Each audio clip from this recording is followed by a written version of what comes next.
Do you really need long-term care insurance in your retirement financial plan? In today's video, I want to explore what happens if you need long-term care, you have to go into a nursing home, how you can estimate what the costs are, and how it would impact the plan. And I'm going to show you how you can do this in the retirement budget calculator. So let's dive in.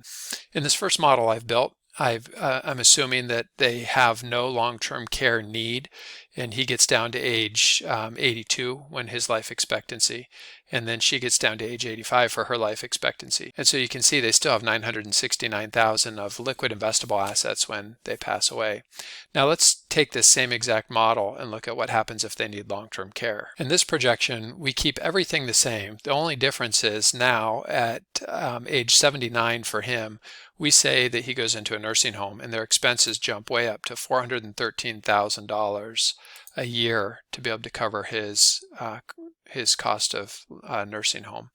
And then he dies in 2045, so then those costs end.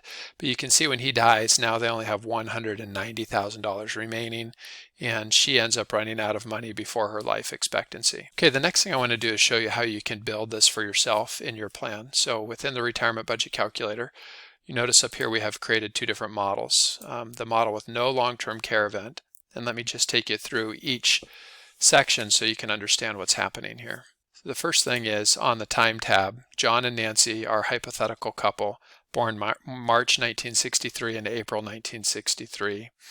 And you can see their life expectancy is age 82 and age 85, which you can override down here by making a hereditary adjustment. They've done a good job saving for retirement. You can see total assets are $3.1 million and they have no liabilities. So they have $170,000 in a savings account, almost $200,000 in a joint brokerage account, $1.5 million in his IRA, and $250,000 in his Roth IRA. And then they have two pieces of real estate. Their primary residence is valued at $450,000, and they have a rental house valued at $400,000. Now, under the budget data, we need to account for income and expenses. So they have his wages of $10,000, his Social Security of $2,200, her Social Security of $1,200, and his pension that's $1,000 per month. And of course, these wages will end when he retires. And we currently have the retirement date set at March 1st of 2025. So that's our baseline plan. Once we create the baseline plan, then we need to create a new model. So basically you come over here and you click right here to copy the existing model.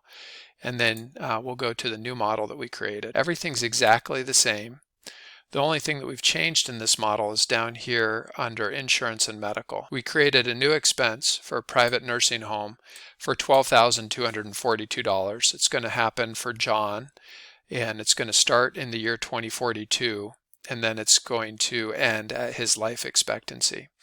Now, the reason that we started it in 2042 is most of the data shows that people that go into a nursing home on average are there for about 2.5, almost 3 years.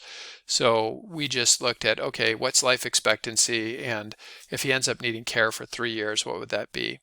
Now, how did we come up with this number, $12,242 per month? There's a couple of different tools available to you. One of them is the AARP Long-Term Care Cost Calculator. You just enter your zip code, and then it will show you what the average cost for a private nursing home is in your area.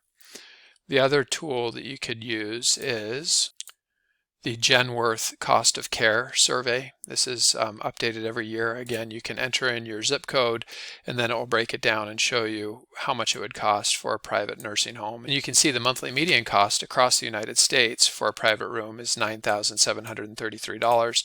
But the nice thing about using this tool is you can find out what's the specific dollar amount in today's dollars for your area where you plan to be in retirement. So once we have this number, this estimate, we'll use the AARP number. We'll plug it in here in today's dollars.